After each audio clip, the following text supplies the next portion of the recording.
Olá, queridos amigos da TV Online de Santo André. Mais uma vez estamos aqui nos limites da eternidade para prosseguirmos essa vivência sobre a nossa estrada dentro da eternidade.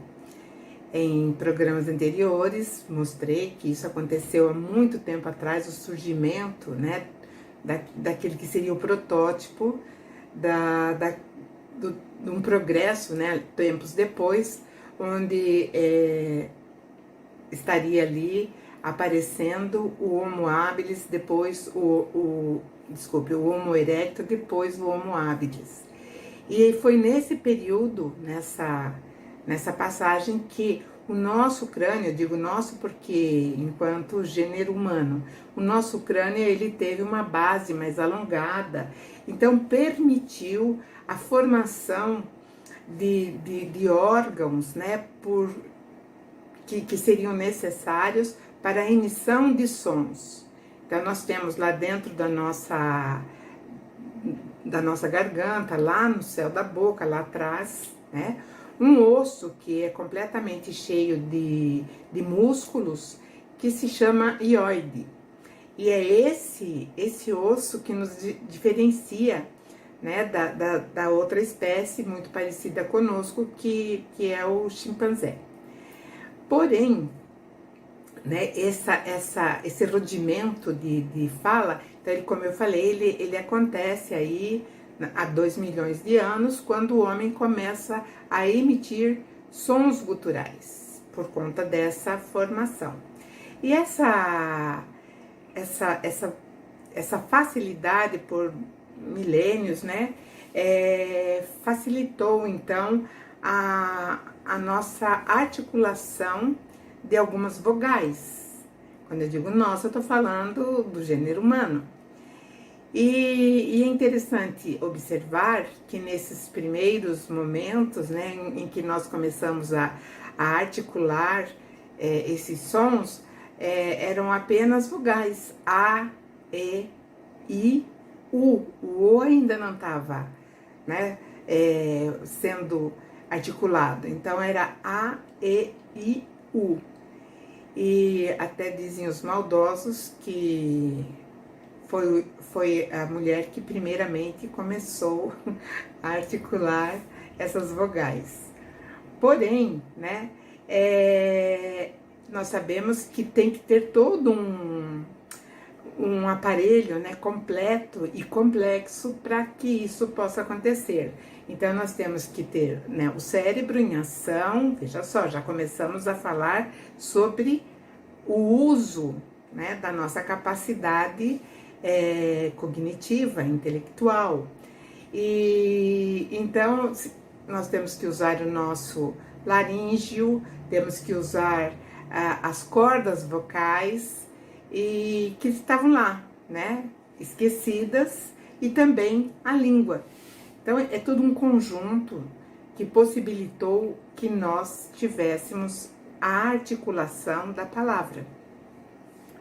E por que eu estou falando isso? Para termos uma noção do preparo cuidadoso do aperfeiçoamento humano, para explorar cada vez mais a nossa consciência, né? E quando eu falo em consciência, estou me referindo à centelha divina que habita em nós. Isso é consciência. E nosso despertar, ou nesse despertar, começou a cogitação do ser humano sobre algo fora do seu alcance, algo que ele percebia que existia, né? E ele não sabia controlar também, já falei sobre isso. E porém as maiores manifestações vinham do céu, como as chuvas, os raios, e isso os deixava apavorados, né? E eles entenderam naquele momento que alguma força superior vinha de cima, vinha de lá, né? E a partir daí, então, começou a desenvolver na criatura humana a ideia de um ente superior que regia as forças que vinham do céu.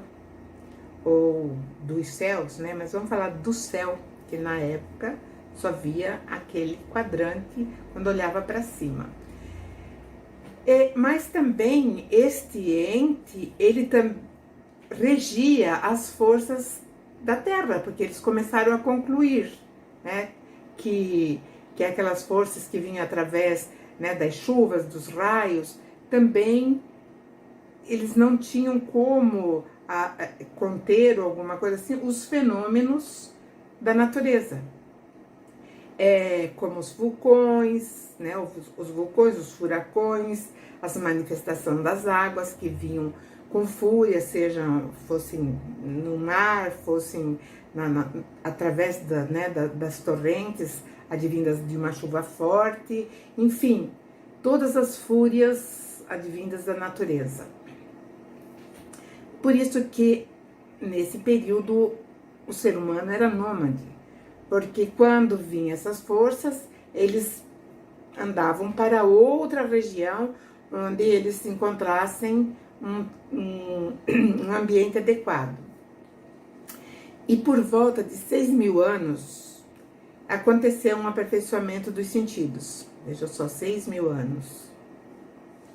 E aí apareceu foi o surgimento de uma língua que os estudiosos, né, os linguistas, denominaram de indo-proto-europeu. E essa língua, ela deu origem a 439 idiomas e diversos dialetos modernos. Vejam só, né, surgiu ao redor do Mar Negro. O Mar Negro é um mar interior, ele é fechado, né? Só que ele tem uma característica muito interessante, ele é situado na Europa, entre a Europa e a Anatólia e o Cáucaso. E ele se liga também ao Oceano Atlântico através dos mares Mediterrâneos e Egeu. O Bósforo é um estreito que liga o Mar Negro ao Mar de Mármara e marca os limites dos continentes asiáticos, europeus e também da Turquia. Então nós percebemos que por onde se expandiu, né, com facilidade, esse proto-indo-europeu, ele está numa região onde ele vai se alastrar, né, vai se alastrar bastante, e hoje, tanto no Ocidente quanto na Europa, e outros países que totalizam 3,2 bilhões de falantes, nasceram do proto-indo-europeu. Veja só, o inglês, o espanhol, o português, o bengali, o russo, o punjabi, alemão, francês, o marathi, que é falado na Índia, nas Ilhas Maurício e também em Israel. Então se disseminou aí, né, o proto-indo-europeu, que vai se aperfeiçoando e surgindo os idiomas que hoje nós temos quase na maioria dos países do mundo, né? Então, e essa palavra, quando o homem começou a articular a palavra, foi essencial para o desenvolvimento, né, intelectivo. Então, deu um impulso muito grande, e até os dias atuais é muito importante, né? É muito importante. E aí ele começa, então, a entender e a disseminar a sua supremacia, que é a nossa, no mundo. Então ele começa a ter a autoridade sobre tudo. E aí nós vamos ver que aparece uma coisa muito importante. Como eles percebiam que, né, algo vinha dos céus, a força vinha dos céus, eles começaram a usar uma denominação para essa força. E essa força eles denominaram, traduzido, Papai do Céu. Papai do Céu, né? E isso na língua, como eu falei, da proto-indo-europeu. Então, soava assim como Deus Vater, que se falava ali, né, dentro desse indo-europeu. E lógico que a palavra Deus significava céu e Vater, pai, ou papai, né? E até os dias atuais ainda assim é chamado na Índia, considerado também como pai das divindades locais. Então esse que comandava todas essas forças, essas forças da natureza, eles chamavam de papai do céu.